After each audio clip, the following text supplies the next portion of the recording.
Նոյեմբերի 20-ից 30-ը լամինատների նշված տեսականին ձեռք բերեք իդեալ համակարգից 1 քառակուսի մետրը սկսած ընդամենը 1990 դրամից։ Սև ուրբաթ, ուրեմն իդեալ։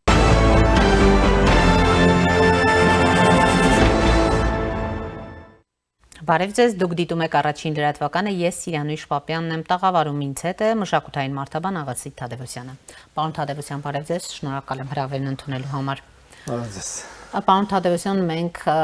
պարբերաբար անդրադառնում ենք ձեզ հետ զրույցներում ընդհանրապես հասարակության մեջ տեղի ունեցող փոփոխություններին, տրամադրություններին եւ հիմա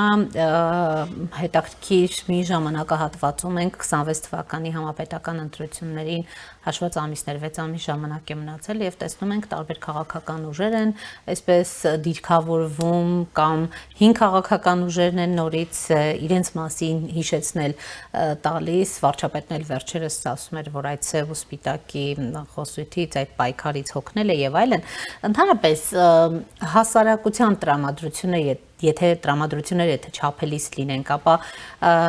ինչ է տեղի ունենում հասարակությունը որքանով է ներգրաված այս process-ներին, որքանով է այսպես սպասում, օրինակ 26 թվականի համապետական ընտրություններին, թե սրանք ավելի շատ քաղաքական ուժերի համար հերթական պայքար են։ Վերջին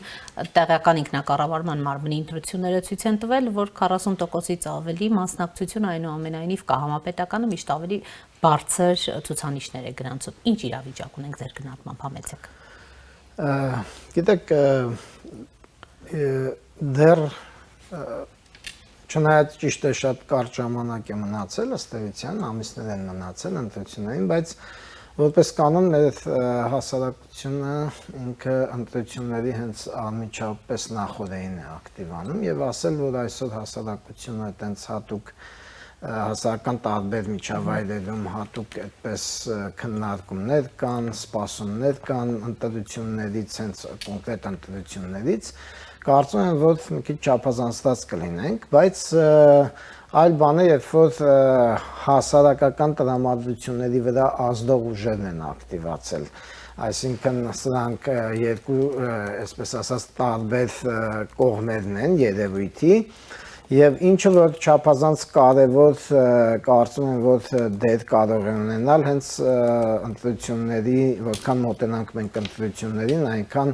հասարակական տրամադրությունների ձևավորման վրա եւ մենք այսօր տեսնում ենք, որ այս առումով դուք հիշատակեցիք վաղարշապատի,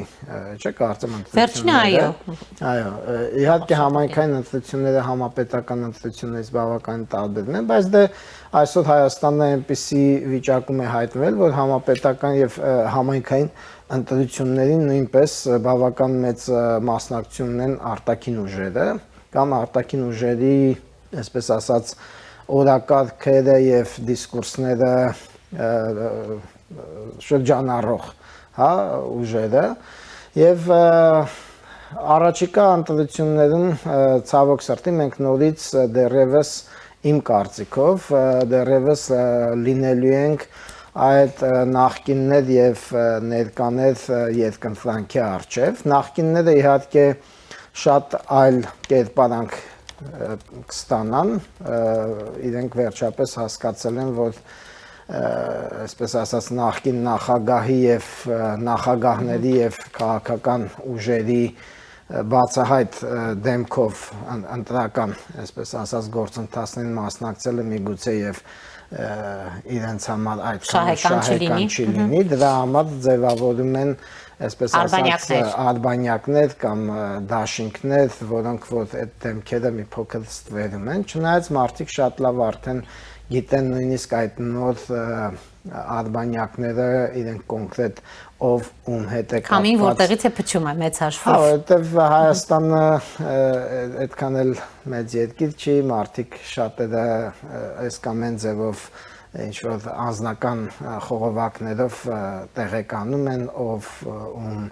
կողմից է ֆինանսավորվում, ում հետևում ով է կանգնած եւ այստեղ գլխավոր մարտահրավերը իմ կարծիքով մեր հասարակության գալիք ընտրություններում դա լինելու է ընտրել այն ուժերին, որոնք որ ցանկանում են Հայաստանը տանել այսպես ասած, կամ պահպանել, կամ նույնիսկ ավելի շատ խորացնել ռուսական ազդեցության գոտում, թե հնարավորինս Հայաստանը դուրս բերել այդ ազդեցության տարածքից եւ հնարավորինս մեծացնել Հայաստանի ինքնուրույնությունը աշխարհի շատ տարբեր, այսպես ասած, ազդեցության կենտրոնների հետ համագործակցելու տեսանկյունից։ Մենք տեսնում ենք, որ այսօր մեր ներկայիս կառավարության քաղաքականությունը, արտաքին քաղաքականությունը ուղղված է ավելի շատ բազմավեկտոր, այսպես ասած, քաղաքականություն են վարում, մի քանի ազդեցիկ կենտրոնների հետ են փորձում կարգավորել, թվում նաև Ռուսաստանի հետ են փորձում պահպանել, պարզապես Ռուսաստանի հետ կարծեք թե փորձում են փոխել ձևաչափը, այսինքն երբ որ նախկինում մենք ունեինք միայն մեկ, այսպես ասած, խոշոր կենտրոնի հետ կապվածություն, դա Ռուսաստանն էր, ազդեցիկ պետությունների, գերտերությունների տեսանկյունից ես նկատնում եմ, այսօր մենք կարծեք թե Ռուսաստանին բալանսավորում ենք եւ Միացյալ Նահանգներով եւ Եվրոմիությունով եւ դա հաջողվում է մեր արտաքին քաղաքականությանը, բավականին լավ է հաջողվում, կարելի ասել, ինչը որ այդքան էլ դուր չի գալիս բնականաբար Ռուսաստանին, որովհետեւ ցանկացած գերտերություն ցանկանում է իր գերիշխանությունն ավելի ավելի մեծ ազդեցությամբ իրացնել Այնպես որ պայքարը ընտրություններում ավելի շատ լինելու է, այսպես ասենք, արտաքին քաղաքական քան ներքաղաքական, այսպես խթանիչներով պայմանավորված, ինչը որ նաև նշանակում է, որ շատ մեծ նշանադեր կսկսի խաղալ, այսպես կոչված հիբրիդային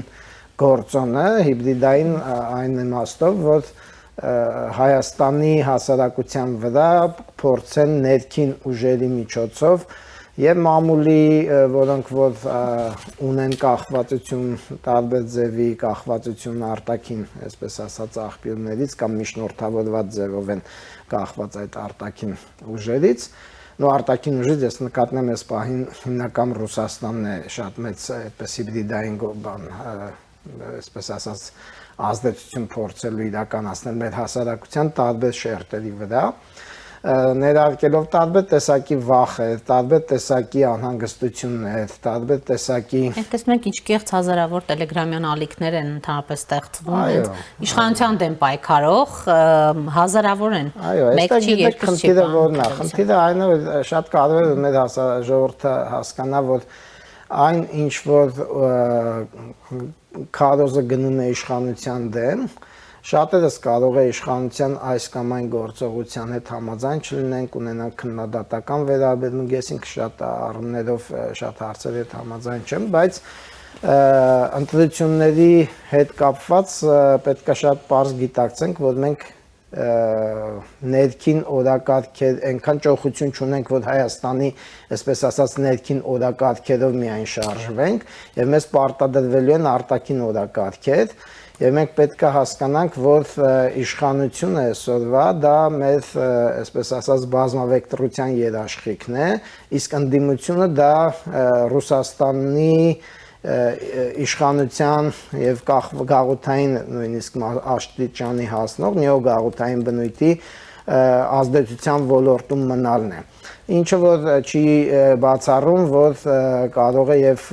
ասենք Եթե հանկարծ Աստված մի արածցե Հայաստանում ընտրությունները այնպեսի արդյունք ունեցան, որ մենք հաղթեցին այդ ուժերը եւ մենք նորից հայտնվեցինք Ռուսաստանից ծանր այդ կախվածության գոտում, չի բացառում, որ ինչ որ ժամանակ անց նույն Ռուսաստանը կցանկանա, որ Հայաստանի կարգավիճակը շատ ավելի ցածրացվի եւ ասենք օրինակ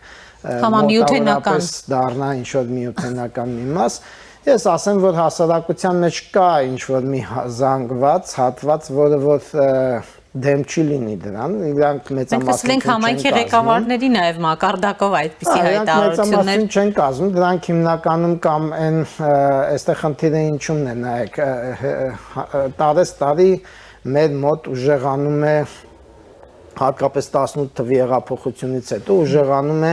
նաև ֆինանսական, այսպես ասած, բևեռների բախումը, ինչ նկատի ունեմ, մինչև 18 թիվը Հայաստանում քաղաքական դաշտում միանշանակորեն իշխում էր ռուսական ազդեցությամբ ձևավորված կապիտալը, որը որ կամ Ռուսաստանի կամ նրա արբանյակ Բելորուսում ուներ կապվածություն, ինչ որ ֆինանսական տարբեր տեսակի թելերով էր կապված, եւ այսօր այդ կապիտալի հակակշիռ կապիտալի ձևավորման process է գնում, որը որ չունի ռուսական այսպես ասած կապեր, ռուսական ծագում կամ ռուսական կապեր, ավելին ասեմ, մենք առաջիկա տարիներին կտեսնենք, որ Հայաստանում աստիճանաբար կձևավորվի նաև այնպիսի տնտեսական, այսպես ասած, տնտեսություն եւ այնպիսի ֆինանսական ազդեցիկ ուժեր, որոնք որ չեն լինի ընդհանրապես ռուսակենտրոն, եւ այդ ուժերը ես հույս ունեմ, որ որտեղ ցանկացած խոշոր կապիտալի կենտրոն տվյալ երկրի ներսում, հա, բևեռ ինքը փորձում է ձևավորել իր քաղաքական նաև ուզիչ ինքը մասնակցելու է մտնելու է քաղաքական հարաբերությունների դաշտ եւ պետք է փորձի մասնակցել քաղաքական նոր ուժերի ձևավորմանը, որոնք որ նոր օրակարգեր կառաջ կմղեն, բայց դրա համար մեզ ժամանակ է պետք եւ որովհետեւ մենք այդ ժամանակ ունենանք, իմ խորին համոզմամբ մենք առաջիկա ընտրություններում մեր հիմնական, այսպես ասած, այդքան էլ շատ ընտրելու բան չունենք եւ հիմնական խնդիրը մեր պահպանելն է այն, ինչ որ այս պահին ունենք, որովհետև այն իշխանությունը, որը որ մենք այս պահին ունենք, փորձում է Հայաստանը դուրս բերել Ռուսաստանի միանշանակ գաղութային կամ նեոգաղութային կախվածության գոտուց, իսկ այն ընդդիմությունը, որ մենք ունենք, փորձում է Հայաստանը պահել հենց այդ գոտում։ Այսինքն մեր համար առաջիկա ընտրությունները դա ինքնիշխանության կորստի ուժեղացումն է կամ ինքնիշխանության ձեռքբերման շատացման, մեծացման, այնպես չի որ փոքր երկրները լիակատար ինքնիշխան են,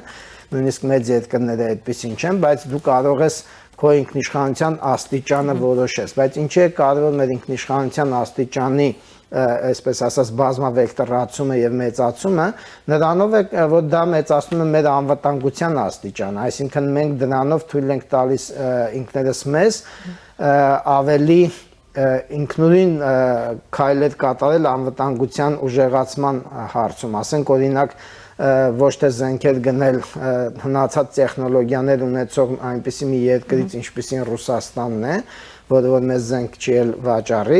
եթե ինքը ուզում է, որ մենք ավելի մեծ կախվածության մեջ գտնվենք, այլ զենքեր զինվել շատ տարբեր երկրներից, հա, ասենք այդ նաև ամերիկյան, եվրոպական կամ ասենք այդ կենտրոնների հետ համագործակցող խոշոր պետությունից, ասենք օրինակ ինչպես մենք գիտենք հիմա Հայաստանը զենք է գնում Հնդկաստանից, հա, այսինքն այս բոլոր խնդիրները դրանք այսպես փունջով թվում է թե դրանք շատ տարբեր խնդիրներ են, բայց բոլորը գալիս ու կապվում են մի կետի հետ եւ այդ կետը Հայաստանի ինքնիշխանության խնդրին է վերաբերվելու այս ընտրություններում եւ եթե մենք ընտրություն ենք կատարելու մեր ինքնիշխանությունը ավելի մեծացնելու կամ ինքնիշխանությունը կոծնելու խնդրի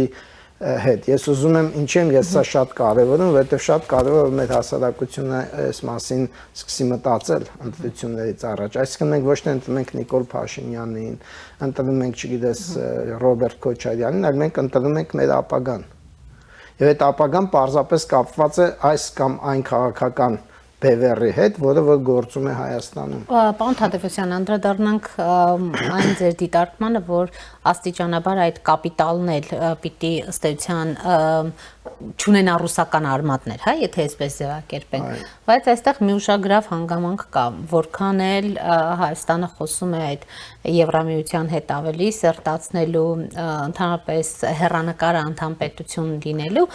Եվրամիության, միևնույն ժամանակ մենք չենք տեսնում այսպես շատ շոշափելի ու կոնկրետ քայլեր հենց ձեր ասած այդ ռուսական կապիտալի թուլացման Հայաստանը, որովհետև շարունակում ենք ԵԱՏՄ անդամ մնալ, շարունակում ենք տարբեր կառույցներում մնալ եւ այս ուղղությամբ քայլերը, եթե չասեմ դանդաղ, ապա քար լռություն է, այսինքն կիսաբաց, կիսա, այսպես հղի վիճակում է, ինչու։ Այստեղ դուք մտահոգություն չեք տեսնում։ Քար լռություն ասվածը բնութագրում է այս իրավիճակը, իհարկե process-ները շատ դանդաղ են գնում, բայց չնկատել process-ները նույնպես ճիշտ չի։ Այն որ այսօր Հայաստան սկսում են աստիճանաբար մուտք գործել միջազգային բավականին ազդեցիկ եւ զարգացած տեխնոլոգիական կենտրոնների կապիտալ, դա ակնհայտ է, ասենք բոլորս հիմա շատ սիրում ենք խոսել, մենք տեսնում ենք, որ նշել այդ փաստը Nvidia-ի հետ կապված չէ եւ հիմա քայլ առ քայլ մենք տեսնում ենք, թե ոնց է ծրագիրը մոտենում Հայաստանին։ Մյուս խնդիրը այն է, որ Հայաստանը այդքան մեծ ու ազդեցիկ երկիր չի, որ միանգամից կարողանա իր դիրքը փոխել, այսպես ասած, մեծ խաղացողների դաշտերում եւ դա շատ ճիշտ է իմ կարծիքով, որտեղ կտրուկ քայլեր անելը շատ կարող է վտանգավոր լինել մեր համար,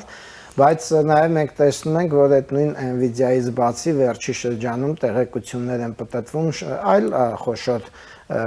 այսպես ասած, ազդեցիկ տնտեսական կառույցների հետ միջազգային, ինչպես ասենք օրինակ Apple-ն է, ես վերջերս կարդացի եւ էլի Google-ն է ուզում ինչ-որ հետաքրքրությունները ցուցաբերել, այսինքն մենք տեսնում ենք, որ այդ առումով Հայաստանի կառավարությունը հանձինս իր արտաքին քաղաքականության եւ դեսպանությունների, որոնք որ ակտիվ աշխատում են այդ ուղղությամբ, եւ դա բերելու է Հայաստան մի կապիտալ, եթե process-ները հույս ունենանք, որ կգնան դրական, այսպես ասած, զարգացմամբ, Հայաստան կբերի կապիտալ, որը որ չունի ռուսական կախվածություն եւ ամենակարևորը չունի քրեաօլիգարխիկ ծագում, որովհետեւ քրեաօլիգարխիկ կապիտալը ինքը հակացուցված է հասարակական քաղաքական դաշտի առողջացմանը, որովհետեւ ինքը ամեն ինչ անելու է, որպեսզի հասարակության մեջ չձևավորվեն ինքնուրույն հասարակական միտք, ինքնուրույն քաղաքական ուժեր, իսկ ասենք ազատ կապիտալը ինքը, այսպես թե այնպես, վերջին հաշվով նպաստում է հասարակական ավելի նախ հասարակության մեջ միջին խավերի անկախացմանը, միջին խավի մեծացմանը նաև, իսկ միջին խավի մեծացումը ինքը ոչ միայն ֆինանսական ֆենոմեն է, այլ նաև քաղաքական եւ հասարակական ֆենոմեն է, այսինքն մարդիկ սկսում են շատ ավելի բարձր պահանջներ ունենալ եւ այդ բարձր պահանջների մեջ բացի առօրյա, այսպես ասած, հոգսերը հոգալուց, տեսեք մարդկանց այն հատվածին, որ փորձում են այդ ուժերը, չէ, ասենք այդ քրեաօլիգարխիկ ծագում ունեցող ուժերը կողմնորոշել, իրենք ինչ են խոստանում են այդ առաջնային կենսապահովման խնդիրներ լուծել, հա, ասենք գործարան բացել, որը որ այսօր աշխարհում մի քիչ աբսուրդ է, էլի, երբ որ ինչ-որ քաղաքական ուժ գալիս, ասում է, այս գործարաններ կբացեմ, այսինքն դու պետությունն ա գործարան բացելու, թե դու ես բացելու, թե դու ես բացելու, ինչի մինչև հիմա չէիր բացել, որտեվ դու այդքան փող ունեիր, հա, Հայաստանի հետ կապ կարծես թե ասում ես, որ ունեցել ես, այսինքն այս տիպի բաները ուժերը տենում ենք, թե ինչի վրա են, որ կետերն են սեղմում, մարդկանց գոյատևման խնդիրն են սեղմում, որովհետև իրենք միշտ մարդկանց ուզենալու են պահեն գոյատևման վիճակում, որովհետև գոյատևման խնդիրներից կախված մարդուն կառավարելուց հեշտ բան չկա։ Տեսեք, ասենք, մի հատ թեթև մի բան կարող է մարդկանց անել, որը կոչում են մարդիկ բարեգործություն, հա, իրական բարեգործություն, շատ այլ վեհ գաղափար է, քան մարդուն մի կոպեկ տալով կամ մի ինչ-որ նյութական բան մարդուն նրա երեխային չունևորին տալով, հետո այդ բան անել, էլի, սեփական անունդ, այսպես ասած, PR անելը չի, էլի, բարեգործությունը, այլ բարեգործություններից շատերը նույնիսկ իրենց անունը չեն ցանկանում այդպես հանրայնորեն շոշափել, հա։ Սա բոլորովին այլ բան է, դա կարող է տեղի ունենալ գոյատևող հասարակություններում, իսկ այն կապիտալը, որը որ Հայաստան փորձում է հիմա մտնել եւ կմտնի այն դեպքում իմ կարծիքով 26 թվականի ընտրություններից հետո կամ իր հոսքը շատ միանգամից կուժեղանա կամ ընդհանրապես կդադարի, կախված նրանից թե մենք ում կընտրենք։ Եթե մենք կընտրենք մարդկանց, ովքեր որ Հայաստանը պատրաստվում են տանել Ռուսաստանի տիրույթ, բնականաբար այդ խոշոր կապիտալ, խոշոր ընկերությունները միջազգային տնտեսական, հա, Nvidia, Google, Apple, իրանք չեն գա Հայաստան բնական, որովհետև իրանք չեն մտնի այն տարածք, որը որ կայուն չի, իսկ կայուն չի այն տարածքը, որը որ գտնվում է չունի ինքնիշխանություն, գտնվում է ինչ-որ մի մեծ ուրիշ տերության, այսպես ասած, սատելիտն է, հա, արբանյակն է։ Այնպես որ մեր այս 26 թվի ընտրությունները, ես դա համար եմ ասում, չափազանց ճակատագրական են, ընդհանրապես մեր հասարակության ու պետության ապագայի տեսանկյունից, որովհետև եթե մենք ընտրելու ենք լինել աշխարհի մաս, թե լինել Ռուսաստանի գաղութ, շատ պարզ եմ ասում։ Եվ եթե մենք ընտրելու ենք լինել Ռուսաստանի գաղութ, այն հույսով, որ Ռուսաստանը մեզ կպաշտպանի, այսպես ասած, բաներից, հա, մեր թշնամիներից, այդ ժամանակ մենք կարող է ամեն ինչ կորցնենք, որովհետև երբ որ դու քո անվտանգությունը լիովին հանձնում ես ուրիշի, ինքը ինչ-որ մի պահ որոշում է, որ կարող է քեզ, այսպես ասած, փաթեթով վաճառել ուրիշին, հա, ինչպես դա եղավ ցավոք սրտի Արցախի դեպքում, բայց ես չեմ ուզում մենք հետ գնանք էլի Արցախյան այս անցյալին նայենք, այլ ես ուզում եմ նայենք այսօրվան եւ նայենք ապագային եւ մենք այսօր կանգնած ենք այդ լուրջ երկընտրանքի առջեւ եւ ինչի եմ ես հիմա շատ կարեւորում մի քանի անգամ շեշտեցի դա, որովհետեւ ելի եմ ասում առաջիկա ընտրությունները իմ կարծիքով իմ խորին համոզմամբ Հայաստանի համար լինելու են ճակատագրական։ Լավ, խոսեցինք նաև այդ հիբրիդային գրոհների մասին, ընդհանուր Ռուսաստանի առաջին դեմքերն են վերջերս խոսում այդ մասին, որ Հայաստանում այսպիսի իշխանությունների մակարդակով էլ մտահոգություն կա, որ Ռուսաստանից հիբրիդային գրոհ կա, կանչում են, ասում են եկեք մի սեղանի շուրջ նստենք, քննարկենք, տեսնենք որտեղ եք տեսնում այդ հիբրիդային գրոհը։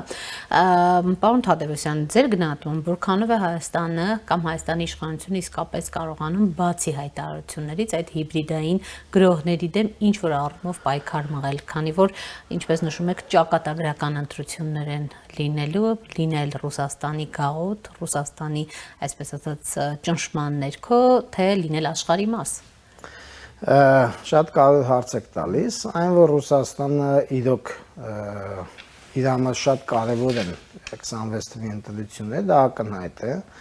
Այն իմաստով, որ ասենք Ռուսաստանի պես գերտերությունը վաղար շաբաթի պես փոքրիկ մի քաղաքի տեղական ինքնակառավարման ընտրությունների հարցը լուսաբանում է ամենաբարձր մակարդակով, հա, այնտեղ իրենց պաշտոնյաներն են այդ խնդրով այդպես խոսում կամ ասենք միջին մի փոքրիկ էլի քաղաքի, ինչպիսին Գյումրին է, որը որ ասենք ընդհանրապես Ռուսաստանի մասշտաբով չէ՞ որ վերցնենք աշխարհի մասշտաբով շատ փոքրիկ մի քաղաք է եւ այդ քաղաքի քաղաքապետի ինչ որ հարցն է ինքը քննարկում դա ցույց է տալիս որ նույնիսկ կարող է ինչ որ մի գյուղապետի ընտրության հարցով էլ նույնիսկ ասենք Մարիա Զախարովան ինչ որ բան ելույթներ ունենա հա այսինքն ինչ եմ ես այսպես մի քիչ հեգնական տոնով եմ ասում որովհետեւ դա ցույց է տալիս որ իրենք փորձում են եւ իրենք նաեւ այդ ամեն ինչի մեջ ունեն լրջորեն են պատրաստվում նաեւ արդեն 26-ին պատրաստվում են եւ հիմա գանք այդ ձեր հարցին շատ կարեւոր հարց է եւ ես կարծում եմ որ այդ ամեն ինչի դեմ ինչ որ այսպես ասած ֆիլտրեր դնելու ինչ որ պատնեշներ դնելու հիմնական ձևը դա պետք է լինի մամուլի եւ քաղաքական ուժերի ֆինանսավորման մաքսիմալ թափանցիկացումը մենք պետք է հասկանանք մինչեւ այսօր օրինակ իմ համար այդքան էլ հասկանալի չի թե ինչպես է որ չեն կարողանում հասկանալ թե այդ փողերը ոնց են գալիս այդ ասենք ես որպես անհատ քաղաքացի իմ ամբողջ ֆինանսական հոսքը պետության համար վերահսկելի է իրենք կարող են տեսնել նույնիսկ ես ասենք իմ քարտով ավտոբուսի 150 դրամը վճարել եմ թե չէ որովհետև այդ ամբողջը իրենք բաց է այսինքն կարող են ստանալ հա իմ ինձնից հայտարարագիր են ուզում եւ այլ մեզ ուզում հասկանալ ասենք օրինակ մենք տեսնում ենք ինչ որ ակումբներ կան մամուլի ասուլիսներ են անում եւ այլ բոլորս հասկանում ենք որ այդ շատ լուրջ փողեր արժեն հա որտեղ միայն մի կամերա հա աշխատացնել է արդեն իր օպերատորով արդեն գումար է չէ ու լիքը ասենց ես կարող եմ շատ մանրամասներ նշել թե ասենք օրինակ մի նման ասուլիս կազմակերպելը ինչ կարժենա եւ այլ հա Հիմա պետք է հասկանալ, այս փողերը ոնց են գալիս, ինչքանով են օրենքի տարին համապատասխան։ Եվ այս ամեն ինչի թափանցիկացումը, վերահսկելիությունը դա բոլորովին էլ ավտորիտարիզմ չի, բռնապետության հաստատում չի, այլ դա ընդամենը պետական ինստիտուտների գործարկում է։ Մի բան, որ Հայաստանում պետական ինստիտուտների գործարկումը բավականին կաղում է եւ կաղացել է տարիներ շարունակ, բայց այս հարցում ես կարծում եմ, որ մենք իրավունք չունենք ինչ-որ բացթողումներ անելու։ Երկրորդ բանը, այսինքն թափանցիկացումը, ես տեսեք հատուկ թափանցիկացում բառն եմ օգտագործում, այլ ոչ թե ճնշումը եւ այլ, այսինքն պետք է հասկանալ այդ փողերը որտեղից են գալիս, կառավարել այդ ֆինանսական հոսքերը, անօրինական ֆինանսական հոսքերը արգելել, որը որ օրինական է, թող գործի, որը անօրինական է, օրենքով արգելված է, թող դրանք կառավարվեն, հա, վերահսկվեն։ Երկրորդ կարևոր բանը հասարակության հետ աշխատելն է, ամենօրյա, այսպես ասած, ռեժիմով, մարդկանց պետք է մի քիչ հանրային տարբեր միջոցներով մարդկանց մեդիա գրագիտության աստիճանը բարձրացնել եւ նաեւ կարողանան մեկ տեղեկատվությունը համադրել տարբեր Այո, մարդկանց ուղղակի հասկացնել ինչպես իրենք վարվեն այս հեղեղի հետ տեղեկատվական, որովհետեւ դա նույնպես հիբրիդային պատերազմի էլեմենտ է, նույնիսկ հասկանում եք, կարևոր չի որ մարդիկ լսեն այդ, կարևորը որ այնքան շատ լինի, որ աղմուկ լինի։ Հա, ասենք օրինակ, չգիտեմ, մի դեպք է տեղի ունենում, հա, այն ոնց որ Ղարաբաղյան շարժման ժամանակ այն հայտնի մի դերասան կար Ղարաբաղի Ստեփանակերտի թատրոնից բերած միտինգների ժամանակ ասում էր, որ եթե մեկի մատը Աֆրիկային փուշ է մտնում, չգիտեմ, յոդ են տանում Մոսկվայից, Կրեմլից, փաթաթում են, բուժում են, հա, այնպես որ ասածն է, որ մենք պետք է կարողանանք այս ընտրությունների ժամանակ մի քանի մակարդակով բաներ անենք եւ զերծ մնանք այդ միջոցառումներ իրականացնենք, որպեսզի նման, ասենք, այտենց դերասանների աղմուկը չխլացնի ճշմարտությունը, հանդային կյանքը խլացնող, հա, կարողանանք ինչ-որ ձև ձայն լսելի դարձնել այն ձայները, որոնք որ մեր հասարակությանը փորձում են ոչ թե այսպես ասած մոլորեցնել, այլ որոշակիություն մտցնել, որովհետև ամենակարևոր բանը հասարակական այսօրվա իրավիճակում դա մարդկանց որոշակիությունն է, օգնել մարդկանց կողմնորոշվել, հասկանալ իրենք ինչի ու ինչի մեջ են ընտրելու, ինչ է կատարվելու իրենց հետ, եթե իրենք այս ընտրությունը անեն, ինչ է կատարվելու իրենց հետ, եթե իրենք մյուս ընտրությունը անեն։ Իսկ մենք այս ընտրություններում շատ ընտրելու բան չունենք, շատ կոնկրետ է այս ընտրությունը։ Միգուցե այս ընտրություններից հետո գալիք 5 տարում մենք կարողանանք այնպիսի զարգացումներ լինեն հասարակական քաղաքական կյանքում, որ նոր քաղաքական ուժեր ձևավորեն նշածս նոր տնտեսական իրավիճակի հիմքի վրա, որովհետև եթե տնտեսական իրավիճակ, եթե նոր կապիտալ Հայաստանում չձևավորվի, քաղաքական նոր ուժերը չեն ձևավորվի, անհույս բաներ պետք չի ակնկալել, հա, ինչի հիմա չի ձևավորվում Հայաստանը, որովհետև լդեռ գերիշխում է այն կապիտալը, որը որ այսպես ասած քրեոլիգարխիկ եւ ռուսական ծագման կապիտալ է։ Երբ որ այդ կապիտալին հակակշիռ կապիտալ կձևավորվի, այն ժամանակ մենք կունենանք նաև այլ տիպի, ավելի առողջ քաղաքական ուժեր, որոնք հաջորդ ընտրություններում միգուցե մեզ ավելի շատ ընտրելու հնարավորություն կստեղծեն։ Պարոն Թադևոսյան, սրան զուգահեռ գոյություն ունի մեկ դեռևս չլուծված խնդիր, իշխանությունը հայտարարել է այդ խնդրի մասին, վեհարանը վեհապարից ազատելու գործընթացի մասին։ Հիմա մենք տեսնում ենք պրոցեսներ ամեն շաբաթ տարբեր եկեղեցիներում պատարագ մատուցելու, բայց խնդիրը ակնհայտորեն դրանից չի լուծվում ու վեհապարն էլ իշխանության այսպես հարցերին չի պատասխանում, կարծեք թե այդ բանավեճ այս բան չկա, բայց նաև չկա այսպես զիջելու եւ ընթառաջ գնալու այս քայլերին։ Այս խնդիրը պիտի լուծվի մինչեւ ընտրություններ թե ոչ, եւ դուք այստեղ որքանով եք տեսնում նույն ձեր նշած այդ Ռուսաստանի ազդեցության գործոնը։ Այք ես որպեսզի շատ հստակ կարողանամ ձեր հարցին պատասխանել, պետք է տիրապետեմ շատ հստակ տեղեկատվության, ինչ որ ես չունեմ։ Այն ինչ որ ես կարող եմ ասել, որոշ առումով, այդպես ասած, ընդհանուր տեղեկատվական դաշտում պատտվող տարբեր խոսակցությունների հիմքի վրա կարող է լինել, եւ ես շատ խիստ անձնական սուբյեկտիվ կարծիք կարող եմ այս հարցի շուրջ արտահայտել։ Ես կարող եմ ասել, որ պատմականորեն մեր եկեղեցին 1938 թվականից հետո լիովին հայտնվեց խորհրդային, այսպես ասած, խորհրդառուսական, այսպես ասած, վերահսկողության ներքո, հա։ Դա գաղտնիք չէ, դա ակնհայտ է եւ այն հոգեվորականները, ովքեր որ քիչ թե շատ անկախության եկեղեցին այդ ամեն ինչից զերծ պահելու բանն էին, սպանվում էին, այդպես սպանվեց նաեւ կաթողիկոսներից մեկը մեր, չէ։ Եվ դրանից հետո դեռ մեծ հարց է, արդյոք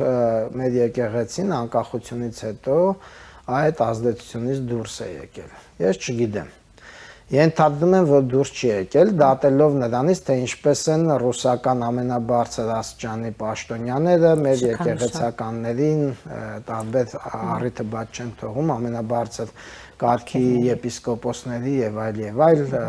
ինչ որ խրախուսական ռուսական մեդալներ տալիս, միգուցե ուրիշ բաներ էլ կան, ես չգիտեմ։ Մենք տեսնում ենք, թե ինչպես է մեր եկեղեցին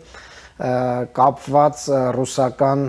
ծագում ունեցող կապիտալի խոշոր ներկայացուցիչների հետ եւ ինչպես են ընդհանուր եկեղեցու ինստիտուտը օգտագործում այդ մարդկանց շուրջ հասարակական դրական կարծիք ձևավորելու եւ այլնի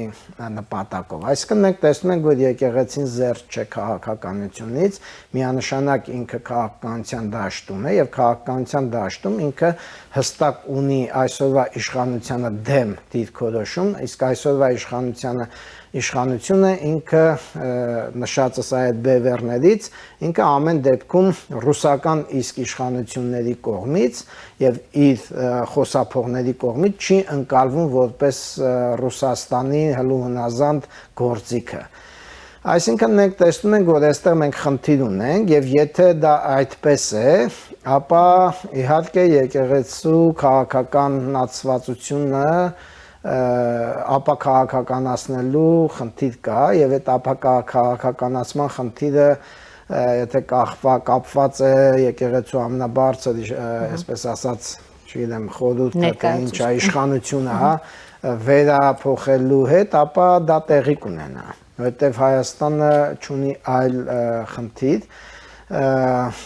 քան այդ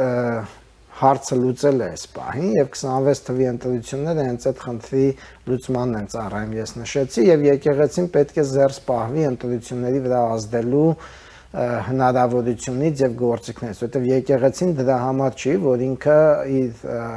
հասարակությանը քաղաքական ուղղորդումների ենթարկի, շատ պարզ պատճառը, որտեղ կրոնական ու հավատքի երևույթները պետք է բաժանված լինեն աշխարհիկ պետական ու քաղաքական երևույթներից։ Հակառակ դեպքում, ասենք, հոտի առաջնորդը կարող է մարդկանց պարզապես ուղղորդել